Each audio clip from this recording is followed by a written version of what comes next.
Hello, good morning, good afternoon, good evening. This is G Smith TV, Pidgin News Event and Entertainment Channel. So we don't come again, come talk how we they do us because my brother don't talk and say eku oku okwe. So we don't come, we talk waiting consigned our people, Agbo and Ikaland. So now we come talk today. So we go shift the language now to the people where concern so that they go know say na because of them make us come here. So today not be only me one day inside the studio. I get my brother for here where him name na Mr. Austin Ebede. Mr. Austin Ebede, you're welcome to the studio. Thank you. All right. And also here with me in the studio is Mr. Ohimi Egbon from USA. You're welcome to the studio. Alwan, thank you everybody. Welcome, una welcome, una wado. Koyo, brother, sister, wherever una do, una welcome. All right. Okay, thank you very much. Okay, so right now, ihe ebe ni deku wo ihe hu gbasani oku this university upgrade. Ya ka ipu hebe ni de eku. And bia de eku dozie makeni many people are gotane our previous video based on the comments and all that. So and bia de eku dozie nu we mari. First and foremost, and appreciate our governor, our own governor. We so much appreciate him. In fact, and three boza, seka upgrading the university. We appreciate you, His Excellency Dr. Governor Ifeanyi Okowa. And you appreciate your huma irakmamini, ye make igi upgrading ya. Kama ihe hu sone ka ipo hadeku. So ipo azideku makani some of them ore kuni one ni ungrateful. So remain ungrateful. Biadagwa ni very very grateful. But onwo ihe ndi enwo to kuche ni ebe mo ogwen ya ka ipo hadeku. And also, one day hope hani remezi comment ni enye gion. Point of correction. That university. Ellen Lala. No. Okay, so point of correction in the hore make comments ni enye gion. One.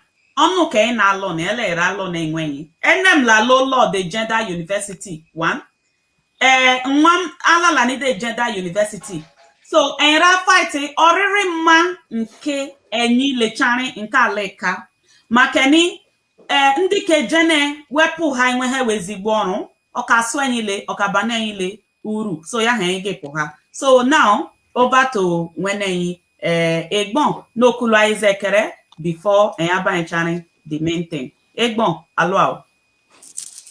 Alwan. So I can so pidgin na so for Agbo, at least. Yeah. Just me TV or na just highly. Nkibuzo in the Lyrica Federal Constituency, Alwan. Omuye ohu nka kpaitenku.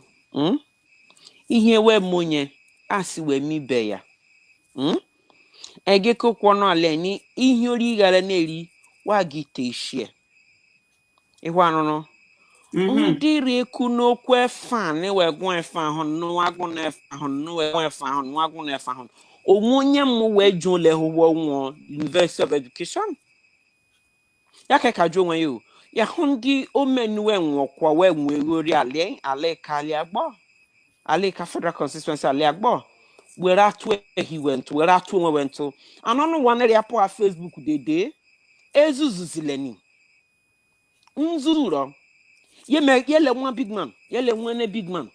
Wele mwele yo bejun lewo. Mwele one den do mwo ya mwa mwo ya budebu. Wele bu passport alibu. You wani hu wele ni huiri. Ihwe ba kpondi ozo yiri ekuye ni aleram. Ihwa hwa uchara ya mani here. Iwezicheni no brother we kuyaya iwezicheni wone Ubuni here see no one here the fan. If someone tells you that there's nothing in him, onyaraza eletu, onyaraza okay, onyaraza ngwane, eni raza woro, eni raza dike, zenwe, eni raza. Mbuni ichoni yeni heka, nkiegi ye meka yeni meka bumchenga, ye meka ye mbuni aki yenim eseki mazon, elo ye meka ki yezinim. Rose ku osini ekmame governor. Unigi na agwa winning ifine. Rally lala. Eyak mame oroy. Kaninya ha wuye horene. You ye ni kriokwa. Elections is like seeking for a job. Ekmame zini ewu ledi rabi ewu neiro. Wuye we ile razol. Ahwete lotomi.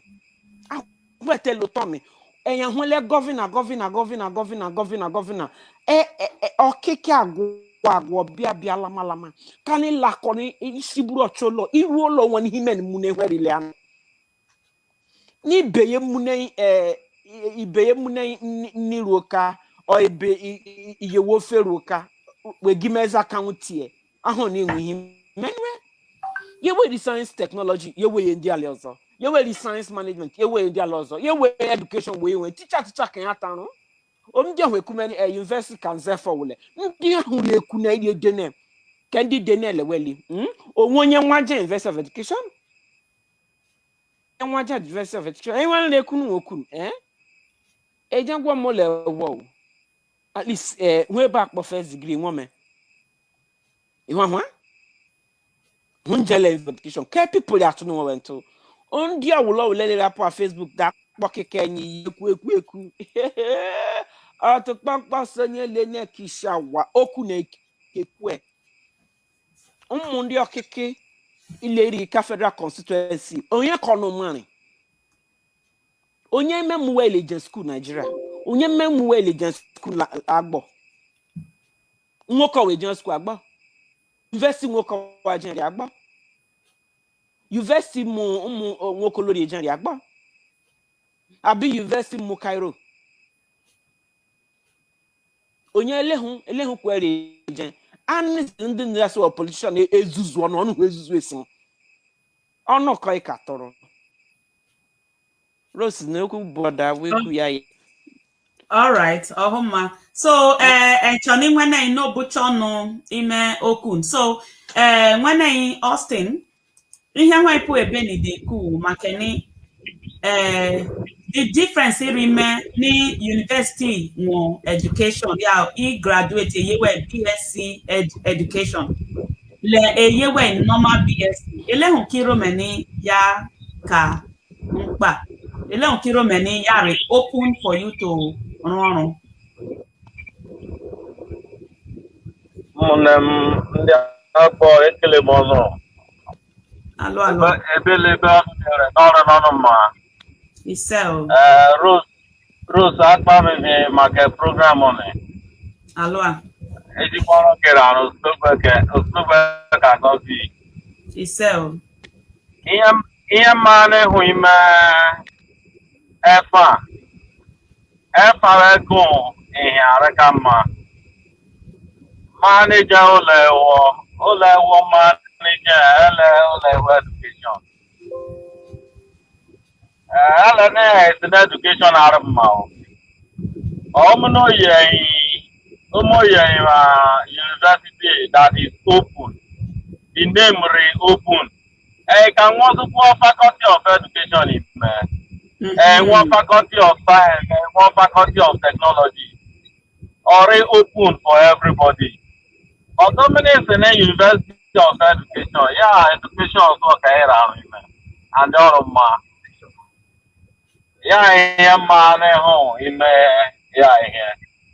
Okay.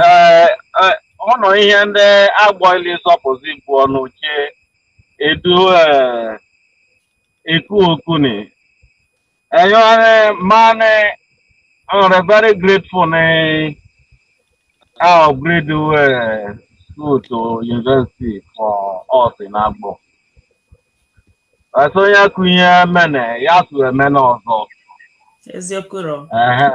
Ihe mmanụ reku na ya mechizina efa na ya change ya omunu mama University of Agbo osman also University of Science and Technology but I ọrụ mmanụ ebuchewa wasi University of Education as well ọrụ mma wee buche fiche can one Faculty of Education one Science Faculty one Technology Faculty ya ka era ka mmanụ nwaanyị akụghị rụma. Okay, so alo ayikuko huma. Ninjo ya ajuju ohu. So now Omesiwane University of Education ero. Does it mean waseka go like let me say medicine ebahon? Inu go the FI amaya ne aseka ro medicine eba. Ya aseka ro medicine eba. Okay. So Yamare why again no the FI? Oya no the home care of FI. But where get I go FI ho? Ya get ede ihe ndo ka aseka ro eba ho. And the man only been a man making who here day. A man made the new medicine. Okay, so Egbon enjoy your ajojo now. Omo because many people they questioning the EFA, the education amatane, ni university kaseka offer any course at all. So let's assume ni were then why made the program plan. Ni yes, ni we kaseka everything. So this everything we kaseka or carry open as he graduate in BSc, abi we can add the education training your certification. Firstly, Rose, good. Firstly, university education is all about brand. That is why we can have Harvard, we can have MIT, we can have Oxford, we can have University of Nigeria, we can have of Lagos. Whoever is employing you, you're paying for a brand, right? Okay. And brand starts by the name, not just by what happened. I find Rose. Kick her mind. Flower, right? Okay. Brother has the power to choose for his own people. And all he could choose was a name that will handicap his people. What exactly are we saying about that? That is a very, very bad connotation. We like it or not, education is no more as viable as it is. Why? Because the PGD Ed, I can read science today, I can become anything today, and I'll go do PG Ed. Okay, let me give you a secret. For some people to even teach in some medical or healthcare field, they ask them to go get PGD Ed so they can learn teaching methodology, right? So when they tell you the School of Education can offer my University of Education can offer my medicine, okay, take out your degree. Well, so Nkalagu University of Education, did they do medicine there? No, it doesn't happen. It's in a name. Why will our brother make another one, science and technology? When did those schools come up? Are those schools older than Agbo? Those schools are not. The only school that can compare in age with Agbo is like the Anwine campus of Delta State University. Right? Right now, Anwine is no more a campus. Anwine is now an independent university of its own. Right? And our own brother cannot make us an independent university of our. He's now attaching education to our name. In Anwine, they've been doing all their management courses, all their agri courses, and every course. Why will now our brother say agri science and management to them? Leave us hanging with education. We should ask ourselves some questions. What's the intention of our brother? In your general, he was saying, the law has not been passed. It's still under a bill process. Did he ask us? Did he do public reading? Why will he handicap us? Why will he hamstring us? Education. Kiro, okay. I say, oh, they can offer any course. One do they jump where I choose education. Okay, University of say Agbo or University of Igbodo and University of Jackson, University of Education, Jacksonville. These are things that we'll ask ourselves. You're going to run a multifaceted department. How? Where will you start from? When you have handicap or hamstring yourself that you are a University of Education, if there is nothing in the name, that's a basic argument we all have to ask Okowa. And the executive branch is pushing this bill. If there is nothing in the name, Okowa, our brother, our father, why will you choose that name for us? Why? Let's ask ourselves these questions. Yeah, the real issue. These questions. How can you say, okay, good. I went to a monocultural higher institution. Okay, now we remember I say, Agbo University of Nursing. University of Nursing, so I can teacher training. I be University of Nursing, so I can agricultural science or horticulture. No, he can make us University of Agbo. He just turned Anwan, a campus of Delta State University, into an independent university. Why can't he do that for us?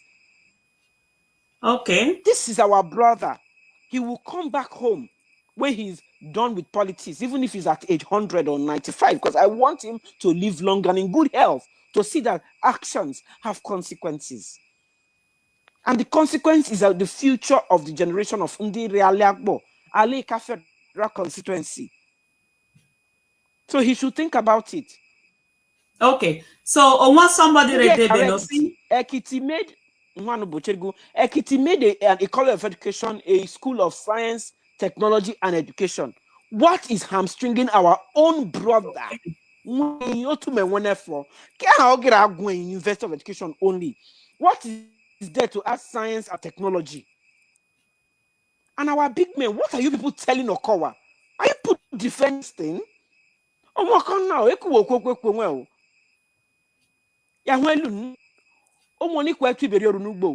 are we doing to ourselves?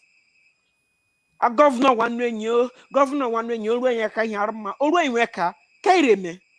University of Education. It doesn't make sense. When the University of Agbo or University of Science and Technology or anything, our children can blossom. We have University of Okowa. Yes, University of Okowa. University of Agbo. Maybe we're saying Agbo, okay. Agbo, because some people they comment in home. Some people are saying Agbo. The name is so local. I was like, seriously? A lot of comments. Okay, good. University of Agbo, not too local. Like, okay. But local. Your name, your own name. Areka local. Then how many are passionate? One, let's address that. Agbo Wagbeng. Elephant Village. And Bruce Ali University. Ekpoma AAU. University of Benin. Benin o Efa City o. Efa Lero. Abraka o Efa University of Jos. Okay, so ominele who pass all those, even University of Ife, University of Ibadan. So because not those ones a reni megwo, then no hen in the wegun ken ya nefen areka local. A legum that comment enya mani agba ya will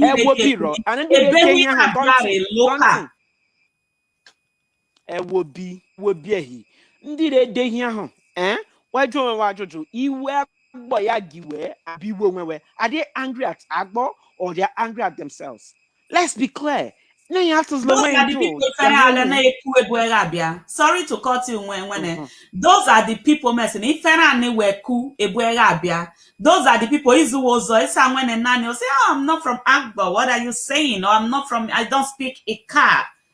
Can it could be she be no so it may is a shame, a very big shame. igwaweni efa ebirabia or in local. Screenshot Is a on very, very your big shame. left and local.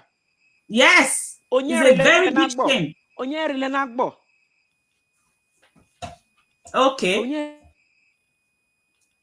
All right. So, Ntoni Josie, another question. Somebody Edebeno saying, okay, what about Enreku about changing the name or upgrading university? How about the people mentioning a finish where school? A lot of graduates finish. Yes. So, inwa kokuye ilekbanwa ajojo no ye nira ajo. Or we have a fight for here fight, but are we reasoning to that extent? They think that we're fighting for our own interest, but a man when we are fighting for the interest of Undomes and work are graduating from that university, so that whether they borrow their certificate to join anywhere. Not only pushing you into teaching, mathematics in education. You hear any mathematics teacher. Physics or whatever, teaching me physics. That is what we are fighting against. Ogi mesene choko no open BSc certificate on asaka chono anywhere, anytime, not just focusing on teaching and teaching and teaching. Yeah, in we got aleni. So Austin, yes or no okuni ne okuni ohimakpa ohuma. So Kikeku, Baini, many people in the mess and I graduate were from College of Education. Many of them in Wenono. Say something about it. Let's hear. Oh, Mutui. Yeah, man, teacher. Oh, like whole area where you make and university. University,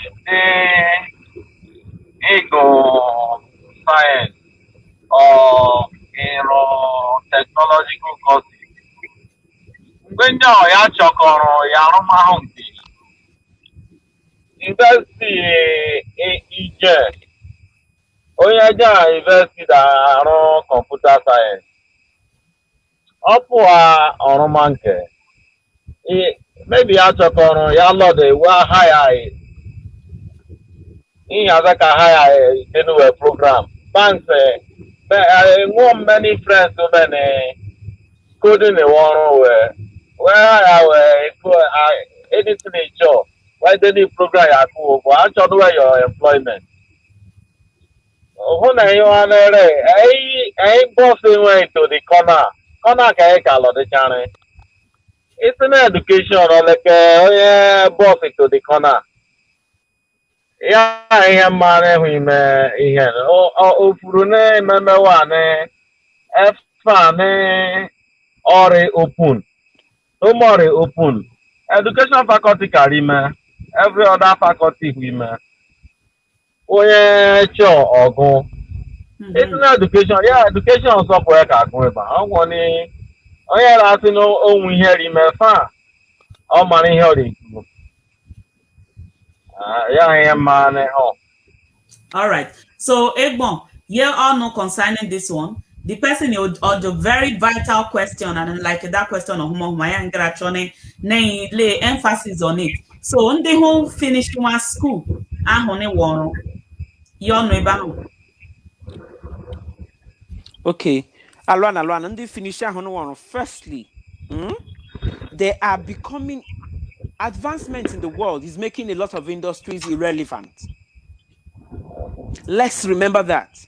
Kowado reaga UK in here alaziwi. Ewa oge lombo. Onye lwale university or your logunle. Na yana man no gelombo finish university in Nigeria ngoye 504 fresh pan 504. Just general ndi mo de NC mbombo we NYSC ona man yo. Onye legend college of education we NYSC those days mbombo. Kanike luri abia eluwegbe huto. So yakedi ha wan misi me oron. Omondi jadagun irrelevant courses. Can we start from there? Okay. Yes. Yes. Business administration. Ndi go business administration. Aramakpo mi yo kana elekpa. Business onye kika administer. Nke Dangote, abinkim. In one business administrator. Then Nijadagun Kuwefa what is the relevance of Nijadagun to a modern society? Okay. Right now, in here they change, everything is moving towards science and technology. So when you education, what is that relevant? Why? Classes, any classes with me now or online. There is a YouTube teacher from scratch that can teach you, from Coursera to all these courses where pick you. So even education is going digital. So when you're developing a profession, what are you developing? Are you developing your passion, or you just want to have a degree? Because what is the relevance of your training to you and your society? Yes, in the makeni, I like it they say, yeah, I'm a fine art. Yeah, do painting work do me. Yeah, one thing. Because good. Even something Margaret science, oh Lord, we want portrait. You know, like I drawing. Here where actually particularly with this university, it will make more people jobless because education is evolving. Education is evolving. Life is evolving. Science and the world is evolving. So if they make us just education or they give us a bad name as a brand, it's going to be a problem. Ezigbo wahala nsogbu anu ekulene kiken okafu eyon onye jegwo le ho onwe n'ọrụ ego ihere agum wekiwe that is ya money bi na any mukpe Nigeria electricity area so ora stifle ora block we chiche ndị ha kasaka me ego chemical engineering ya jugo onwe ni je chemical engineering ya ju many chemical plants in Nigeria so ihe affect ndị nwele n'ọrụ first of all career counseling before you wait on keep then when you high school and she's lesson muka onye rani monweka ntutu ni ha mememe eka inwohie gi eka ile brain yaron ojoni we ya we jelu so onye is not jobless after going to school who were you hoping to employ you? That's the first question. Then thirdly, when a governor wait to allow okay male only where we make one no governor onye federal constituency onye federal constituency junior your councillors, your chairmen, your House of Assembly members, your commissioners, your governor, because the governor is our brother. Oh wait on Iboriki 1,000 people buchimono ndị nyara nwa retire kitotutu ndị nyahwa ago lapo nyahwa ememezi ihe ọzọ we to one Kete when I came, I learned with 1,000 people or no? I don't know with 2,000 people or no? Okawa police ya wono. Ne ajo. Okunize kana ekekwe. Okunu wakono kana ekekwe. Okawa wene yes. Kanu hiya gwa wene ijoku yen kokwa. Wano ewe ni wono ye wono aliga bia mmado le wono. We make weto wono ogbeje. Eku na ekugu kawo. Eku na ekugu kapot en la tos do wento I wo kowa we no kowa yo eja no kowa ji gwa ijoku mmado le ko wono le ma ko logwa ho le ya mele ya eku eje eto yin to ya re emergency agbo even after okunlogo nurse hususu oria cleaner le assistant area doctor hususu oria so okay. Emergency now. Meli adosukugu on video ni idakbom. Meli ya bayin woku na eri weku. Kaireku. On when iwe won. Our brother Kowa is he employing councillors from our area, chairmen, House of Assembly members, commissioners, political leaders, and even political thugs. Yes, political thugs. Nge jan woji onorajo wona ajojo. Governor Dago is left for 2 years, if not more, less than. Ogago, what did we gain? Onwole wehono. Okawa Jakarema ise you want ya so when you are come. Hey, all right, Yeku. Okay, so now is that our person he could do the ajojo. So when in here when rekwebe ni oni makani ilekpawa o many airline we could the whole of Nigeria because he could the whole of Nigeria self on area. Many people where produce graduate every year at the end of the day. Oh, one area can area. Yeah, one. Then secondly, many people are buying school. Any course in Pohane at all, let me just buy it. Let it be near by a school. Anyone. Also nane animal husbandry, also nane sweeping hero. Let's just go nefe le rendera abayini. Course homa we jenny homa. But ilekbo ke Nigeria are. Ye lekbo ze course ichone baye. O make a waste of time oro abi ichone guaho or gungun. Right? Okay. So secondly, now ne jeto agbole nwe. Agbe hini ika ehini ikalande ehini at all. Omekere, right? Yasaka compared to Lagos or compared to other parts of states in Nigeria. It's just a money onwe. So ya hegera choni huni lalani no koroto so that ndị kapuhani now o many jenwa da mo ni science and tech kwebuche na yeba ni jazi da mo kwe ga couple of them on phone. Then if finish ni ya hono ye haya ni I chori ho nwa store ye open ye ya stock with equipment ihe ndị ke ga ememe ya couple ma ye mememe your own echele ni government must hire before ya ruma nke ya we ihe wenra a fight for niwe buchene is something that will teach people including onweka and he finishes school he finishes school ye jame lesson or ma igbasha school ye jen da mo kwa akpantutu jeda mo kuwe akwekwa jeda mo kuwe beki jeda mo other things so that in case ne o mena oga no azon ipu oga azon hobo pu ya we here hunde kanide mani kiken all right so once when I hu join na nisa buche onu oku. Hello when Augustine Asuma from Nigeria. Alo anwebo. Hello, Iwa Noi? Hello, Augustine Asuma, Iwa Noi? Hello. One ma, alo no. Okay. Ndo no mbera no make o. Oya lezere. Toro e wala ni yeah, network rate disturb since okay to only ka hook up. Then nki uzonge ko ngwano le onu nu geka onu nu kwanu onu make ko chukwu akwụno gwo chukwu raise onu agwasi ndi ika leka inwe ha no le bielu le elo keneke okiken boko kere ha le amanu ko le ndi rakene okwe menwere me emezi anelu we keneke kare ko kere ha damle wajere eye ka sincerely Lord don't make you promises before I don't do anywhere or correct you anywhere. But Lord Dranos is selling Lord Chukuchi will be wrong. In your hack can I know. But the only means or medium when you could get everywhere.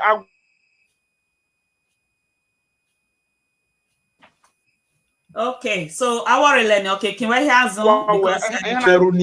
So on when we have initiated this has another venue for us to reach them.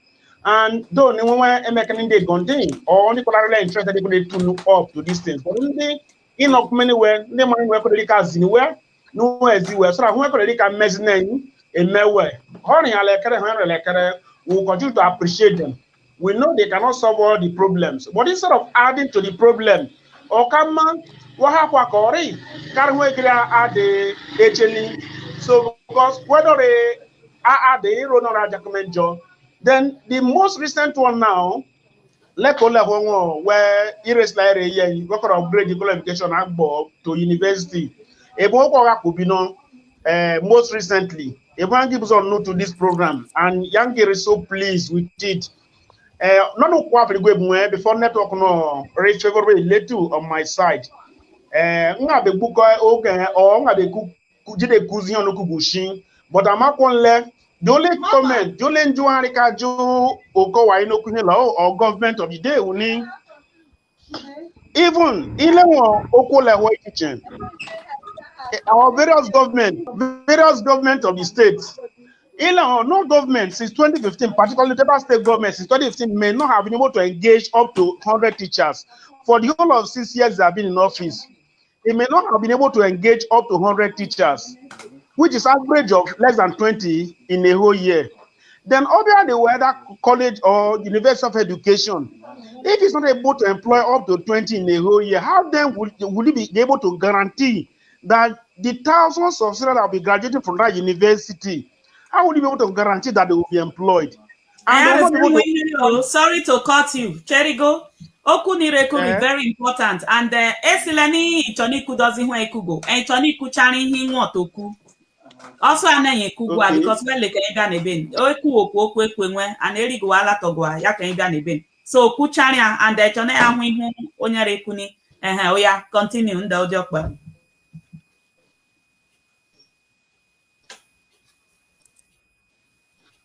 Okay, lala ihe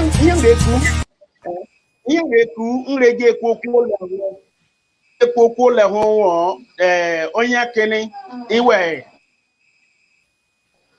honor upgrade qualification to university and the name University of Education.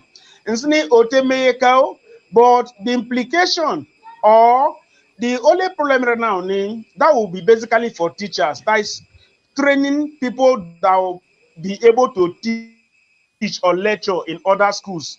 Then Abenda Junjo, since the beginning of his tenure, since the beginning of his tenure in 2015 to date, I'm not even sure he has been able to engage up to 100 teachers. And if he has been able to do that, which means average of less than 20 in a whole year.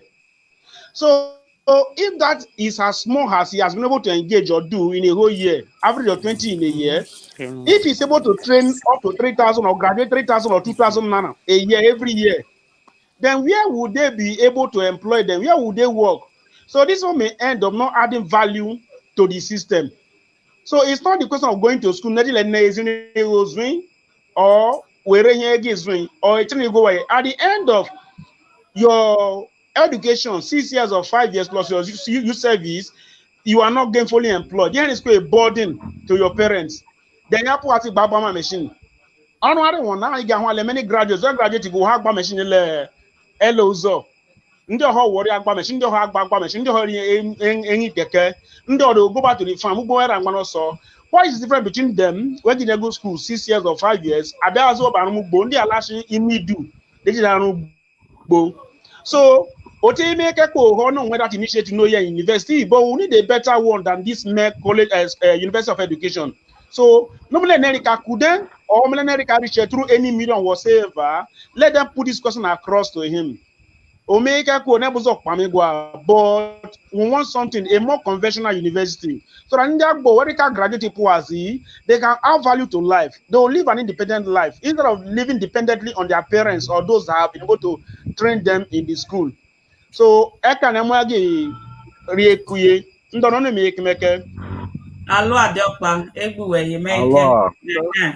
all right.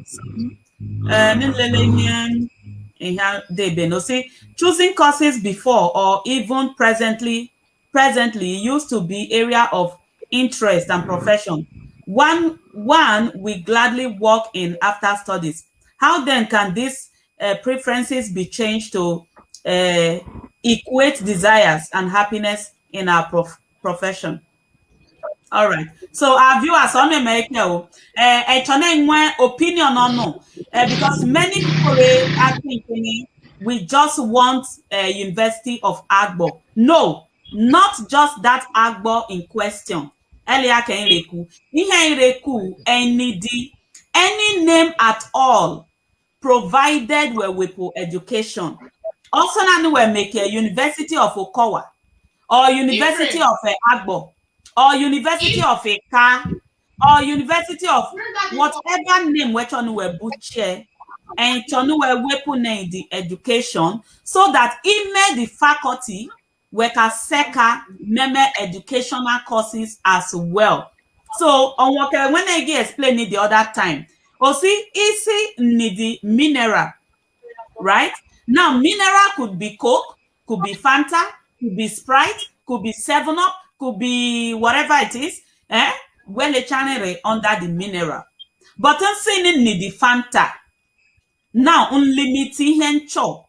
Only one thing can say me can need it. So you cannot bring me Coke because I'm saying need the Fanta. So yeah, we hear this education that need when make this university open web education so that people can say more a lot of other courses that is not tailoring only to education. So yeah, because elure change kiken. Before we accusing her catering, but now we no accusing catering. E by me YouTube ya mo catering. So teaching job reduce umele kere. So yeah, we hear hon reku eben. All right.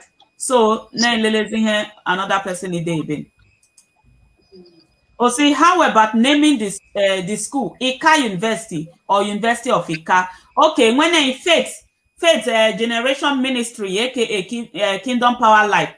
You make ihe when reku and mind this one is suggested very very good and very vital.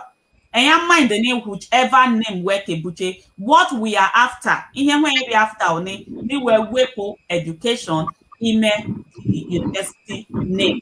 Because ezigbo fan arika mma we wepwa enya education are ma but enya choni limitation ono who heading of ihe when dey beni and you see we need a university without limitation ya can chop so ya hengi pu ebe ndataloma italoku so for ndị who they criticize ni ono make kwa era to na enye onu mare ni ilekwa this ndị diokpa na ebe Mr. Augustine Asuma and Mr. Austin Ebede where use their data and their time. Ilekpo hiwe elewe mwe kandi jeko school. Elewe jeko school if ejengo wenke we Mr. Augustine ejego nke Mr. Austin too webubo raza the same name. Webubo a graduate go we. Anuma go worun we wundi lady we mo. So arwa fighting for me were to admission, but they are fighting for the betterment of Ndiagbo and Ndika as a whole. So Ndire make a comment, making a very positive comment. And then they would have seen the name Agbo or Eka Reso Loka. Rachoning Gwani, shame on you. If you are Iferani Puha life public de deni Eka le Agbo re very local. Nrasini shame on you because a bahu alega abia ndi ali ozari bold and proud agwa webu no bia wari bold and proud to swalewe now era a fight kene this efa mapo high form nefa ni mapo hezi then ono resini is too local. Anyways, it won't too much time to waste about that. All right, so in here more time to cool ni a choco a better university. All right, and kwela one or homa enough. Hopefully, I pray in this message no rule our governor Eka again. And lakpa me yo, because a lot of people are saying they're ungrateful. Honestly speaking, and you're really ungrateful.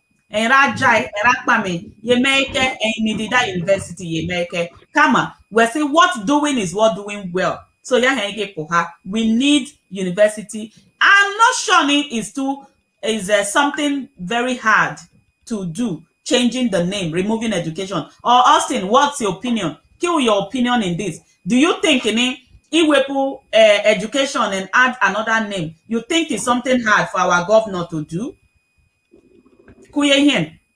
Ahwale ihe ka afọ ọrụ no iwepụ afọ a ahwale ihe ka afọ ọrụ because ibuche n'afọ afọ n'ọrụ iwefu na ya ka afọ ọrụ ayara ahụzi ihe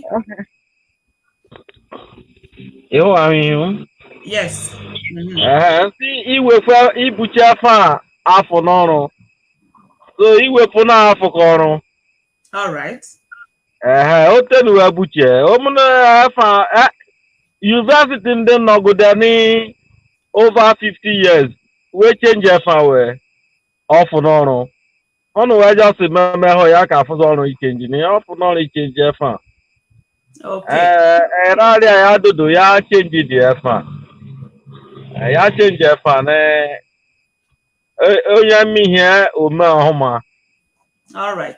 ga-asa Okay. era akpami na akpamichari ọhụma All right.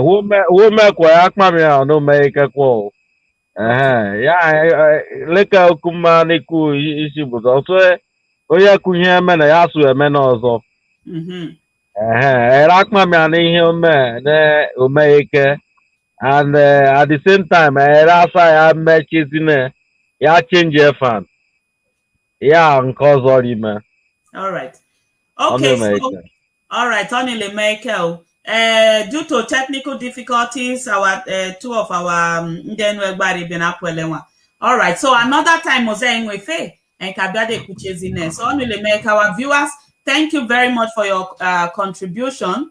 Okay, let's see what see, changing the name here at the onset is of vital importance to determine where we are heading to without limitations. Not very well. When I America, thank you very much well, very well. Contribution. The name is very, very important. But many people, the problem of many people in the video, they are thinking we just want them to put University of Agbo. No, not at all. I am telling you again and over. Ele Agbo in question, what we are after is WEPO education and give us university without limitations. So universities without any limitation at all. All right. So another person Edeben. Congratulations to we, the car people, and to the governor of Delta State. Yes, so congratulations to us. But we need the change of name in the university. Yes. Omewe Butcher University of Ika. Okay, make capital is the moment. Anybody could say, oh yes, so Wonyika university or University of Agbo. Yes, so Wonyagbo University Bank. And you le kon agbase poma. Ijonya abraka University abraka Delta State University abraka. Yes. Lehun Kije, yes, Ife, Port Harcourt, Wele, you know. So all okay when it don't enter inside, reach that gate. All right.